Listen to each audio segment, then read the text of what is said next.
Her her Mahadev. Welcome back my YouTube channel Ruby Pal vastu tips. दोस्तों, आज की इस वीडियो में दो बहुत ही प्यारे से सुंदर से उपाय के लिए बात करेंगे, जो कि आपको कार्तिक मास के महीने में ही ये दोनों उपाय आपको करने हैं। ये उपाय करने से आपको दो फायदे होंगे। पहले जो उपाय करने का फ़ायदा होगा, यदि आपके घर में बहुत ज़्यादा धन संपदा की कमी रहती है तो पहला है अपने घर की आर्थिक स्थिति को मजबूत करने के लिए, और दूसरा जो उपाय है वो है अपने घर में यदि आप खुशियाँ लाना चाहते हैं, आपको इस तरह की प्रॉब्लम है कि आपके घर में बहुत ज़्यादा लड़ाई झगड़े रहते हैं, खुशियाँ बिल्कुल भी नहीं है, तो आपको दूसरे वाला उपाय ज़रूर करना चाहिए। तो कार्तिक माह का अपने आप में एक विशेष महत्व होता है। जैसे कि आप सभी जानते हैं, कार्तिक मास के महीने में भगवान विष्णु की, श्रीमन नारायण की और लक्ष्मी माता की पूजा होती है। जिन भी लोगों की ऐसी समस्या है कि पैसों की बहुत ज़्यादा दिक्कत रहती है, पैसों की बहुत ज़्यादा कमी है उनके घर में, तो इस कार्तिक मास के महीने में उनको माँ लक्ष्मी की और श्री भगवान विष्णु की पूजा अवश्य करना चाहिए। और इस वीडियो में जो भी ये एक विशेष उपाय बताया गया है, जो कि आपको पीली सरसों से करना है धन संपदा के लिए, वो उपाय आप कार्तिक मास के किसी भी एक दिन ये उपाय कर लेना। आपकी जो भी इस तरह की धन से रिलेटेड समस्या है वो आपकी सारी दूर हो जाएगी। ये दोनों उपाय मैं आप लोगों को पूज्य श्री महाराज की कथा से ही सुनकर बड़े अच्छे से समझाने का पूरा प्रयास करूंगी। तो दोस्तों, चैनल को सब्सक्राइब करें, वीडियो को लाइक एंड शेयर करें। चलिए चलते हैं उपाय की तरफ। पहला उपाय जान लेते हैं, जो कि आपको धन संपदा के लिए है।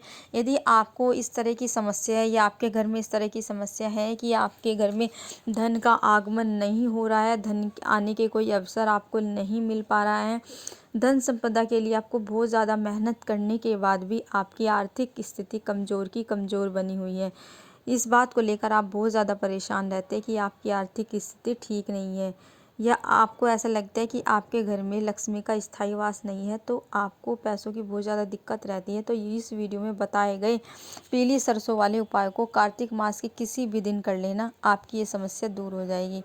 तो चलिए दोस्तों, जानते हैं ये उपाय आपको किस प्रकार करना है।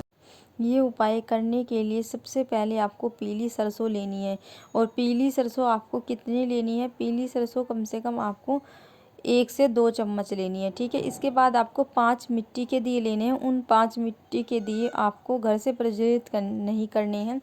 इन 5 मिट्टी के दिए में आपको गाय का घी भरना है, और ये जो इनमें आपको बाती लगानी है वो आपको लंबी बाती लगानी है।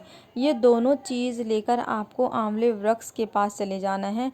और किस टाइम जाना है? प्रदोष काल में जाना है। कार्तिक महीने के किसी भी दिन आप प्रदोष काल में ये उपाय कर लेना, आंवले वृक्ष के पास। तो किस प्रकार करना है? सबसे पहले आंवले वृक्ष के पास जाकर आपको क्या करना है? 5 दीपक प्रज्वलित करने हैं, ठीक है।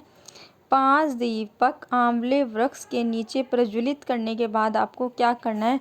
उन सारे दियों में आपको थोड़ी थोड़ी सरसों के दाने डाल देने हैं, ठीक है। प्रदोष काल में आपको ये लंबी बाती वाला उपाय करना है, पीली सरसों डालकर, ठीक है। इसके बाद आपको प्रार्थना करनी है। जो कोई भी व्यक्ति प्रदोष काल में कार्तिक मास के महीने में ये उपाय करता है, उसके घर में कभी भी धन संपदा को लेकर कोई या पैसों को लेकर कभी भी कोई दिक्कत नहीं होती है। बहुत ही प्यारा सा सुंदर सा उपाय है। कार्तिक मास के महीने में किसी भी दिन आप ये उपाय कर लेना, ठीक है, लेकिन करना ज़रूर, ठीक है। कार्तिक मास के किसी भी एक दिन तो ये उपाय आप करना ही है। रोज़ भी कर सकते हो, लेकिन यदि रोज़ नहीं कर सकते तो 5 दिन छोड़कर भी कर सकते हो, या ठीक है। तो जिस भी तरह से आपको सूटेबल लगे उस तरह से ये उपाय करना बहुत ही ज़्यादा लाभदायी है, उस तरह से आप ये उपाय कर सकते हैं। तो ये था पहला उपाय। तो चलिए दोस्तों, अब बात करते हैं दूसरे उपाय की।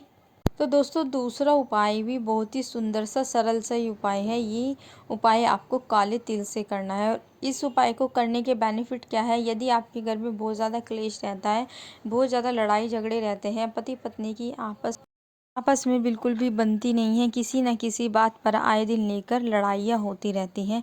यदि आप चाहते हैं कि आपके घर में खुशियाँ हो, तो कार्तिक मास के शनिवार को ये उपाय करने से, प्रत्येक शनिवार आप ये उपाय कार्तिक मास में कर सकते हैं। ये उपाय करने से आपके घर में खुशियाँ होगी और लड़ाई झगड़े आपके घर से ख़त्म होंगे। तो चलिए दोस्तों, जानते हैं ये उपाय आपको किस प्रकार करना है।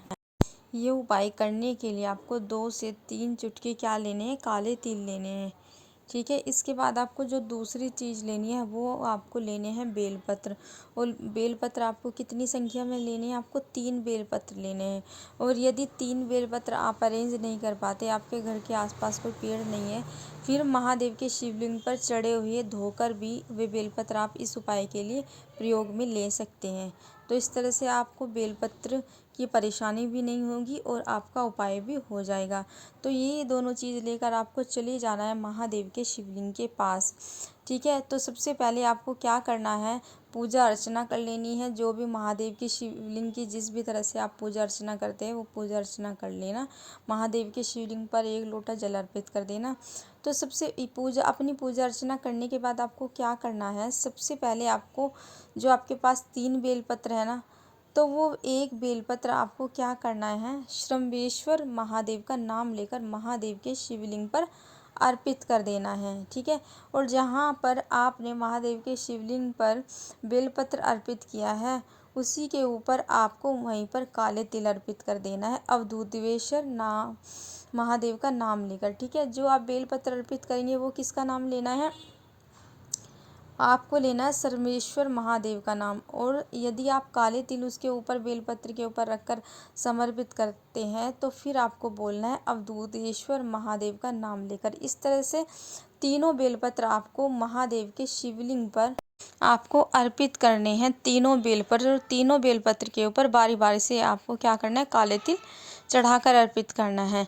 इस तरह से आपको इसके बाद ये इतना करने के बाद आपको क्या करना है, फिर प्रार्थना करनी है कि महादेव कृपा कीजिए, हमारे घर में जो भी लड़ाई झगड़े क्लेश है वो सब हमारे घर से दूर मिट जाए। इस तरह से प्रत्येक शनिवार के कार्तिक मास को ये उपाय करना है। कार्तिक मास के प्रत्येक शनिवार को ये उपाय करने से आपके घर का जितना भी क्लेश होगा, लड़ाई झगड़े होंगे, सब वे खत्म हो जाएंगे। तो ये थे 2 प्यारे प्यारे से उपाय।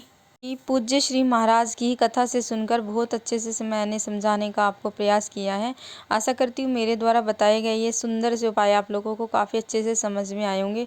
तो दोस्तों, यदि आप चाहते हैं कि रेगुलर आप लोगों को इस तरह की वीडियो, इस तरह के उपाय मिलते रहे तो चैनल को सपोर्ट कीजिए और कमेंट बॉक्स में किसी भी भगवान का प्यारा सा नाम ज़रूर लिखिए। हर हर महादेव।